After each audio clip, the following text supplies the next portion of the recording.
Assalamualaikum warahmatullahi wabarakatuh. Semangat pagi anak-anak. Hari ini kita akan belajar tentang sistem pernafasan pada manusia atau disebut sistem respirasi.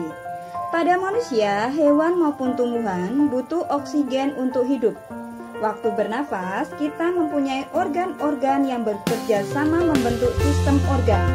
Pada sistem organ yang bekerja sama mengatur oksigen di lingkungan hidup sampai pada setiap sel yang kita butuhkan. Oksigen ini tidak tersedia pada tubuh makhluk hidup. Kita mendapatkan oksigen dari lingkungan sekitar kita. Proses bernafas yaitu di mana kita menghirup oksigen dan kita mengeluarkan karbon dioksida.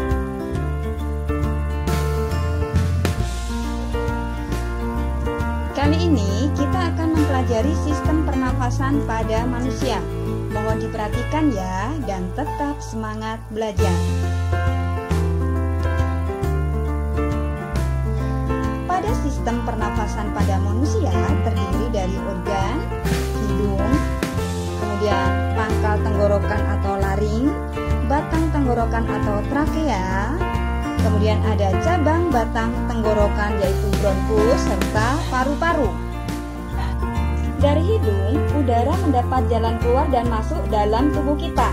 Tapi, udara bisa juga keluar masuk melalui mulut. Namun, jika kita bernafas melalui hidung, akan lebih baik. Karena terdapat lendir dan rambut-rambut halus. Rambut-rambut halus berfungsi untuk menyaring udara yang masuk, mengandung debu, kotoran yang dapat menyebabkan penyakit.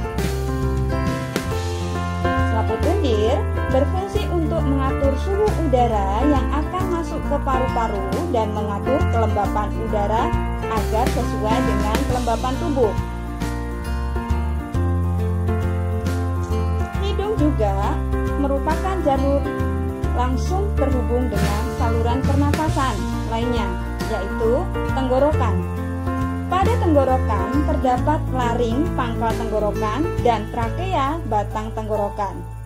Pada bagian trakea terdapat selaput lendir dan rambut-rambut halus yang selalu bergetar, yang berfungsi menghalangi benda asing masuk paru-paru. Pernahkah kalian tersedak? Rasanya tidak nyaman. Tersedak merupakan gerak refleks mengeluarkan kembali benda atau makanan yang masuk saluran pernafasan.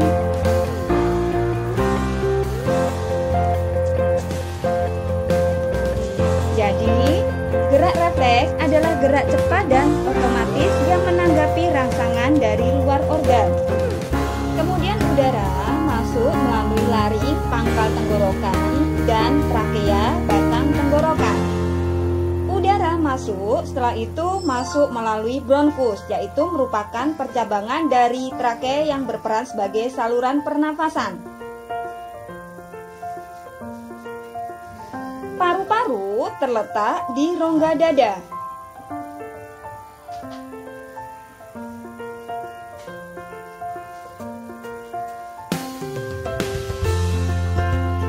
Pada bronkus terdapat percabangan dari bronkus yang berperan sebagai saluran pernafasan yang disebut bronkeolus.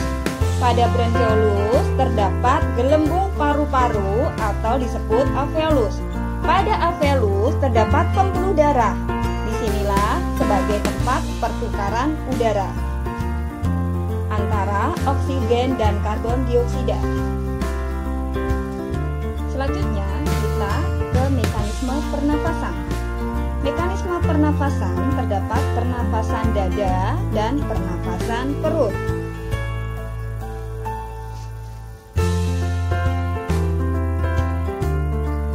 Pada pernafasan dada terjadi karena aktivitas otot antar tulang rusuk. Maka mekanisme inspirasi dan ekspirasinya terjadi dengan urutan sebagai berikut. Otot-otot antar tulang rusuk berkontraksi, tulang rusuk terangkat, kemudian volume rongga dada membesar, tekanan udara menjadi kecil, udara masuk ke paru-paru. Sedangkan ekspirasi, Otot-otot antar tulang rusuk relaksasi, tulang-tulang rusuk turun, volume rongga dada mengecil, tekanan paru-paru membesar, udara terdorong keluar.